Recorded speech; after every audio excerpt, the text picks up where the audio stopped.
In this lesson, we'll build a base cabinet with 1 door and 3 drawers. Begin by selecting Start a New Project. Name the project Base Cabinet. Enter a width of 36.5 inches, height of 34.5 inches, and a depth of 24 inches.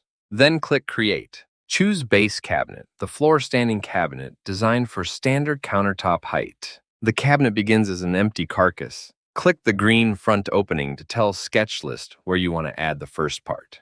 From the available choices, select Partition. Set the quantity to 1 and click Insert Partition. SketchList sizes and positions the partition inside the cabinet. The partition divides the cabinet into 2 openings. Click the green opening on the right. Choose Shelf from the list of available parts. Set the quantity to 2 and click Insert Shelves. SketchList sizes the shelves and spaces them within the selected opening. Next, click the tall green opening on the left side of the cabinet. Select Door and then click Insert Door. SketchList creates the door and sizes it to fit the opening. Now click the bottom opening on the right and select Drawer.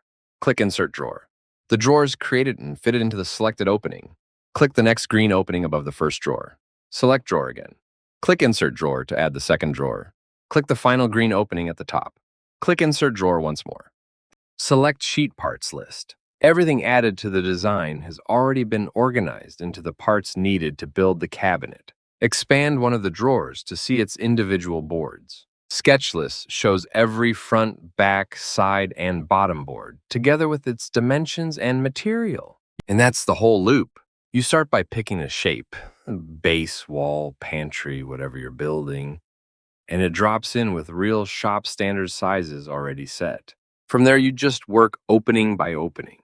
Click into a bay, insert a partition, a shelf, a drawer, a door, and each one subdivides the space for whatever comes next. Drawer boxes and sub-assemblies snap right to size as you go. The part that matters most: there's no separate Generate Cut List button. Every piece you insert already knows its own dimensions and material. So the parts sheet, sides, backs, bottoms, fronts, all of it stays accurate the entire time you're designing, and the rule checker's running in the background the whole way, so problems get caught before they ever reach the saw. Design the cabinet and the cut list is just already done.